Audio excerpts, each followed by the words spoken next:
Megyn Kelly has weighed in on Meghan Markle's failed plan to bag a billionaire as her marriage to Prince Harry becomes more unhappy by the day. She will find a way to bounce past him to some other taker who might actually just love the guy. She will take her royal kids, who can still go by Prince and Princess, and find the billion. Less than 24 hours ago, what started as quiet whispers behind closed doors suddenly exploded into something way louder, way messier, and impossible to miss.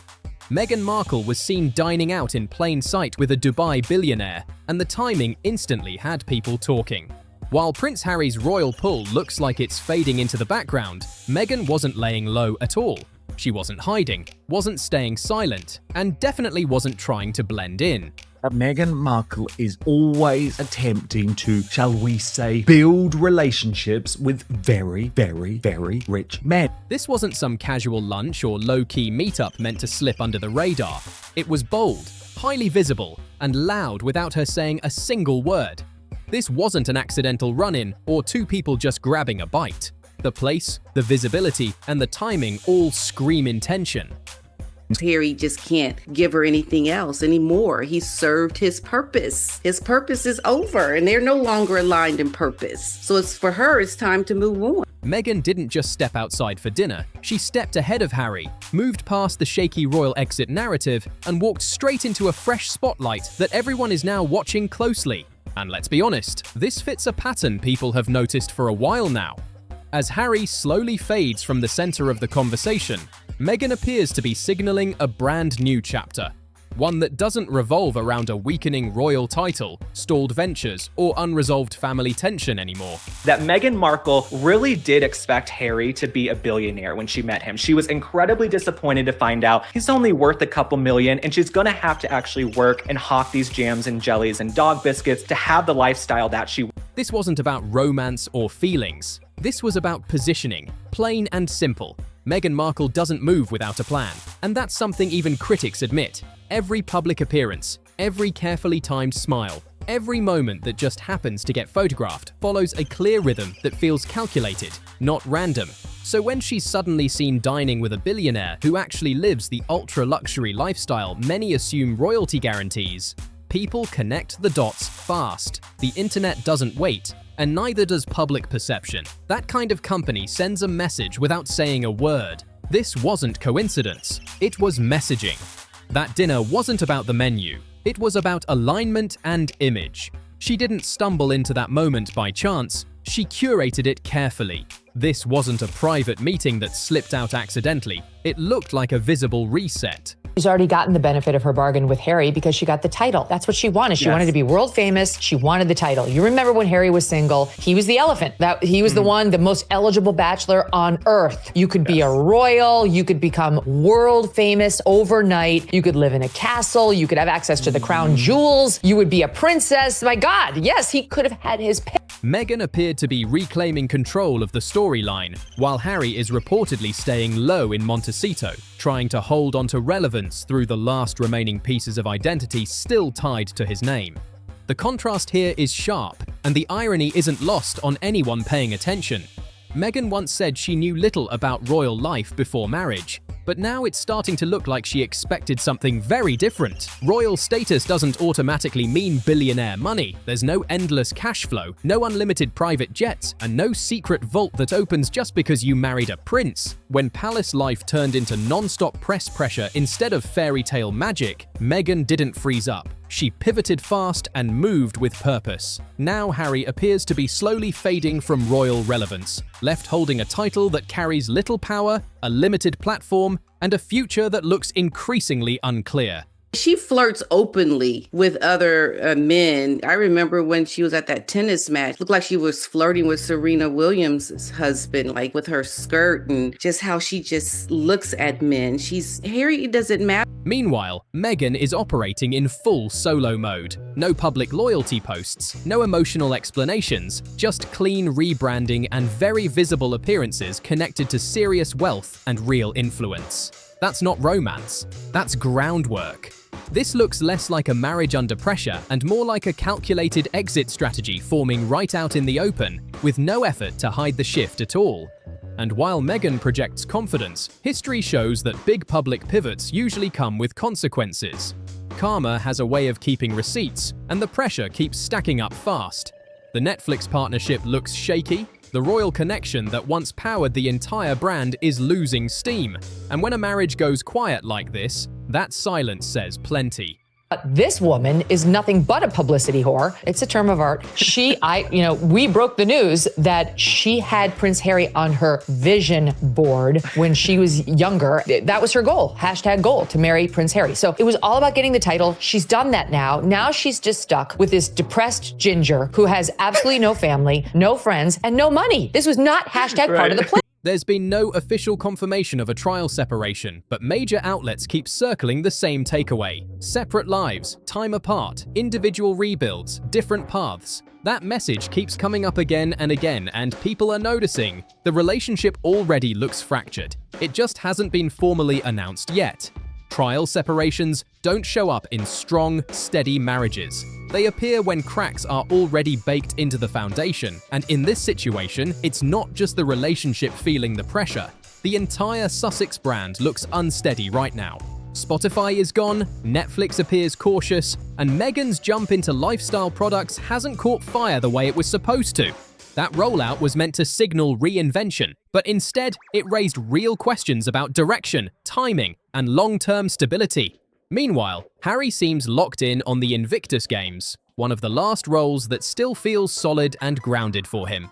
Royal family, you should be so thankful this woman wanted to leave, because she's not going to bring any good to the branding of royal. She's going to downgrade it to a level of ghetto, and that's what it is. This is just bad. That part makes sense, but everything else around him keeps slipping further out of reach.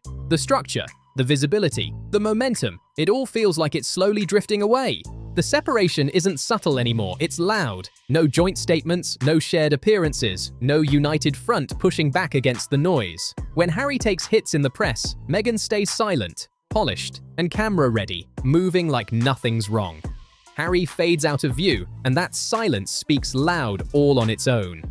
According to royal insiders, Meghan initiated the space, not Harry, and that lines up perfectly with what's playing out right now. She's visible, active, and image-focused. He's withdrawn, reactive, and pushed further toward the edge of the frame. Harry is now facing a tough question in real time. How do you stay relevant as a duke with no palace, no system backing you, and no shared brand holding everything together? That reckoning isn't happening behind closed doors anymore. It's unfolding right in public view. Because these billionaires can sense one thing. When you're not looking for a partner, you're looking for a solution. And that's obviously the lane that Meghan Markle's in now. She doesn't make really her own money. This whole Netflix thing is just a ruse. We all know this is made up just to give her something to do. Her miraculous renewal for her second season, which was already shot in full by the time the first season was done, meaning they just made some extra episodes and decided to roll out a fake second season as a PR plan, hasn't fooled any. If this separation was really about independent projects, the messaging would be tight and synchronized. Instead, Meghan keeps moving forward solo while Harry absorbs the fallout alone. No backup, no reinforcement, and at this point it doesn't even feel like a partnership anymore. It feels like a brand slowly cracking under pressure. Meghan has already stepped into phase 1 of a solo reset. Controlled appearances, strategic visibility, and staying close to real wealth and real influence. Every move looks measured and intentional. Harry, on the other hand, looks stuck in the moment where the fairy tale ends and reality hits hard. He walked away from everything for love. Now that love appears to be moving forward without him, and that detail adds a whole new layer to this story. According to royal biographers and palace insiders, Meghan reportedly believed she was marrying into billionaire-level wealth, endless luxury, and a no-limits lifestyle. The full fantasy. Instead, she married a prince with a fixed inheritance and a tightly restricted way of living, and that reality reportedly caught her off guard. Netflix will, allow their relationship with Prince Harry to expire, but they are holding on tightly to Meghan to work with Meghan in hopes that if there is a divorce, they would get the exclusive and pounce on that access to Meghan, because they know that that's the next big thing that would sell. There were no castles on demand, no endless vaults of cash. What she stepped into was a historic institution packed with rules, limits, and non-stop scrutiny, and that realization appears to have reshaped how she moves now, publicly and strategically. That realization may have been the loudest fracture of all. This wasn't the empire she imagined stepping into, and now it looks like she's building her own lane instead. The shift didn't happen overnight, but once it clicked, everything about her movement changed. Multiple insiders say Meghan believed Harry wasn't just a prince, he was supposed to be a gateway to unlimited power, prestige, and financial freedom. What she actually walked into was a modest royal cottage, basic furnishings, limited staff, and a lifestyle wrapped in strict boundaries. Instead of endless luxury, there were cameras everywhere, security protocols at every turn, low ceilings, and tight control. Trick that people do with pineapple, instead of just cutting it to make the perfect little bite, you follow the wedge. When nature has given you all the cues on how to have a perfect taste of something. Oh, how fun is that? I love it. I like working hard. The fantasy of palace grandeur faded fast, replaced by something that felt closer to monitored living than true royal splendor. The gap between expectation and reality was massive. She thought she was stepping into something closer to Versailles, but instead landed in what insiders quietly described as royal overflow housing. Once that reality fully settled in, people close to the situation say frustration slowly turned into grievance. This wasn't just about money, it went deeper than that. It was about status. Harry wasn't the royal. He was a royal. Not the heir, not the centerpiece, not the future of the institution, just the spare, as insiders bluntly put it. And Harry himself didn't fully clock that difference until Meghan started pointing it out. At first, the shift was subtle. Quiet comparisons, passing questions, small moments of dissatisfaction that didn't seem explosive on the surface. But once that idea was planted, it grew fast and took root. That's when the question started echoing louder. Why aren't we the main characters? And from there, everything flipped. This woman is being paid millions of dollars to show how to cut into a pineapple. Oh my God. Who the hell is sated by one tiny little bite of pineapple? Are you taking cooking advice from Meghan Markle in the kitchen? No, I wouldn't take any of the advice on her show. It's the biggest piece of dog shit. The story shifted hard. It moved from opportunity to injustice, from privilege to perceived mistreatment. From that moment on, the narrative found its voice and never really slowed down. Meghan understands optics, timing, and how to command a media cycle, and that matters here. It's not far-fetched to believe she entered royal life thinking the prince package meant global power, private jets, unlimited access, and a lifestyle matching the world's wealthiest elite. Instead, she married a man carrying deep family pain, decades of public pressure, and a financial reality built for comfort, not excess. Enough to live well, sure, but nowhere near the billionaire lifestyle she appeared to expect. When that illusion cracked, the pivot started immediately. She didn't get the fairy tale she imagined, so she began writing a new ending. Meghan doesn't move halfway, emotionally or financially. And now, with billionaire circles quietly forming around her brand, the solo visibility and shifting alliances are getting harder to ignore. Meanwhile, Harry may only now be realizing he could have been the stepping stone, and that Meghan might already be scanning for a better fit right in front of everyone. She's there, that she's still married. I mean, this woman's going to keep trying to get elevated with the next man because that's what she wants. Because, you know, Harry at this point doesn't even have enough money for her. And so she needs to find the man that's going to really give her what she wants financially. Then came the moment that sent social media into a full frenzy. A resurfaced clip went viral where Meghan was asked a simple question: "Do you see yourself married forever?" She technically said yes, but her body language told a very different story. Multiple blinks, a delayed smile, a half-formed shrug. It felt less like confidence and more like buffering in real time. There was no warmth there, just hesitation. Body language experts jumped in fast, but most viewers didn't need anyone to explain it. Anyone who's watched a relationship slowly unravel recognized it instantly. That wasn't reassurance, that was crisis control, and the timing made it even louder.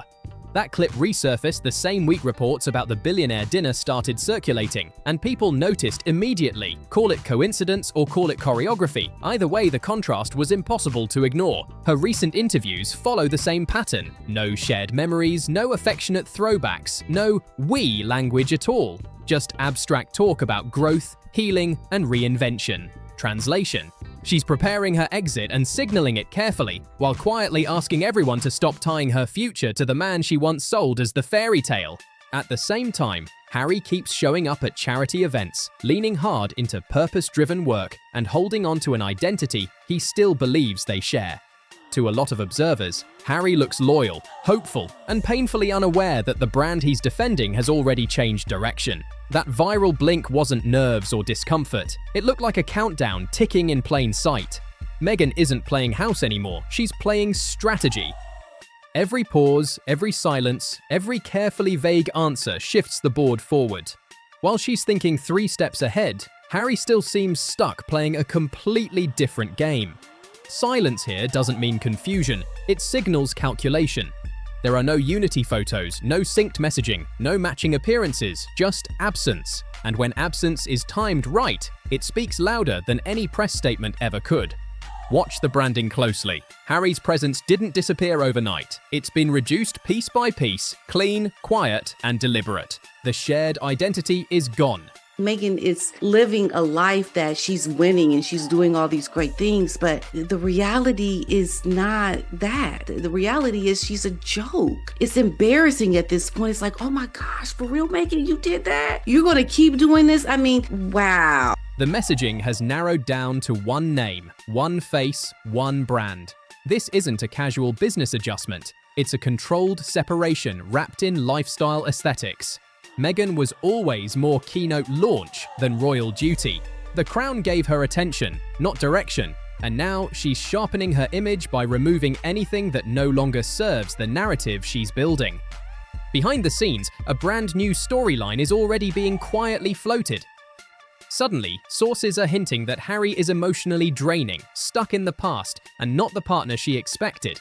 The irony is loud and hard to ignore. She married a man publicly shaped by trauma and displacement, and now seems surprised by the very reality that's always been part of his story. This doesn't read like uncertainty at all. It reads like preparation. The emotional exit always comes before the legal one, and the shift away from the power duo image is already underway. Step by step, the framing is changing. She's not drafting a joint statement or standing shoulder to shoulder anymore. She's lining up a solo narrative instead. Soft lighting, California tone, gentle language, and a storyline centered on healing after turbulence. That's not heartbreak, that's headline engineering. And here's the twist that makes this even messier. It might actually work. Public sympathy can flip fast. Meanwhile, Harry keeps defending a version of the story that may already be archived on her phone. The timing, the silence, the leaks, the spacing, it all feels far too precise to ignore. People are noticing, and not in the way Meghan might want. Hollywood energy feels cooler, smiles look thinner, and the shine doesn't hit the same anymore. Invitations feel quieter now, and the whispers are somehow louder than ever. There's a growing sense she's drifting into a category no one wants to sit with for too long. High risk, high maintenance, low return. The same circles that once leaned in are now giving side-eye over overpriced lattes, scrolling past lifestyle content that feels less inspiring and more forced. And here's the uncomfortable truth people don't like saying out loud. Billionaires, studio heads, and real power players don't chase desperation. Lately, that's the energy this rebrand seems to give off, and it's not landing the way it was supposed to. As we know, Harry is not the smartest tool in the shed. Is just like, yeah, of course I'm meeting up with X because we need to talk business, we need money, we've got this lifestyle, we need these private jets, etc., etc., etc. Even the leaks aren't helping. They don't frame her as misunderstood or ahead of the curve. They frame her as overly calculated. Strategic, yes, but not powerful. Intentional, but not inspiring. Controlled, but not confident. That difference matters more than most realize. One insider reportedly said she's trying too hard to look normal, and that's where the cracks start to show. When authenticity has to be rehearsed, people feel it instantly. The charm thins, the act shows, and doors that once opened automatically at the word Duchess now close quietly, politely, and without drama. Even elite prospects aren't biting anymore, and that's the cold reality no PR firm can spin. And here's where the story tightens even further. What once looked like distance now looks like design. Meghan's moves aren't loud, but they're consistent, and consistency is exactly how narratives get rewritten. Notice how Harry's presence keeps shrinking. Fewer mentions, fewer frames, fewer moments where he's even referenced at all. That isn't accidental, it's subtraction by strategy. When someone wants a clean reset, they don't blow up the bridge. They quietly stop walking across it, step by step, until the distance speaks for itself. What's being built right now isn't chaos, and it's not confusion either. It's a transition. Soft visuals, neutral language, carefully chosen words like growth, peace, and next chapter keep popping up again and again. Those aren't emotional slip-ups, they're positioning terms, placed with intent. While Meghan leans hard into that forward-facing energy, Harry stays rooted in legacy language. Duty, service, history, purpose. Two people speaking from completely different timelines. One is selling what's next, the other is defending what was. That gap matters more than people realize. Brands don't survive on nostalgia alone, and lately Harry's role feels less like a partner and more like a reminder of an era quietly being phased out. Insiders aren't framing this as a sudden breakup. They're describing it as something far more controlled, a gradual shift already well underway. They're framing it as evolution, and that word usually shows up when someone wants sympathy without responsibility, when they want out without inviting backlash. It's subtle, but it's effective. What's missing here says more than what's actually spoken. No we, no future plans together, no shared vision language at all. Just parallel paths drifting further apart under the same headline. And let's be honest, Hollywood clocks this kind of thing fast. Power rooms read silence like fine print. When someone stops bringing their partner into the room, people assume that partner isn't coming back. Meghan ruined Harry. Now that the once carefree, fun-loving prince has turned into a miserable moaner, lashing out from the depths of his paranoia at a world he thinks is conspiring against. Harry still shows up with heart, and that's real. But heart doesn't run industries. Meghan shows up with polished timing and control, and that's the currency she's betting on right now. But here's the risk most people are starting to notice. When reinvention moves faster than authenticity, questions start forming. Curiosity turns into skepticism, and that shift happens quick. The audience isn't blind. They see the edits, they feel the spacing, and they notice when someone disappears from the story without explanation. Right now, this isn't reading like reinvention. It's reading like distance, dressed up as empowerment, and that line is thinner than most want to admit. If this were about healing together, the messaging would show unity. If it were about growth as a couple, there'd be alignment. What we're seeing instead is separation without acknowledgement, and that's the loudest signal of all. Harry is still protecting the image of us, while Meghan is already selling the idea of me, and once those lanes split, they don't merge back without a real cost. This isn't sudden or emotional. It's structured, deliberate, and carefully paced. When structure replaces emotion like this, the ending is usually already written, even if no one has said it out loud yet. People at that level read intention fast, and right now, Meghan is broadcasting motive clearly. Not romance, not partnership, just motive. The kind that feels less like love and more like an exit strategy wrapped in a glossy label and soft language. Then came that panel moment. The recycled dish soap story again. Same rhythm, same pauses, same delivery. But this time, the room didn't clap. And it wasn't awkward silence either. It was recognition.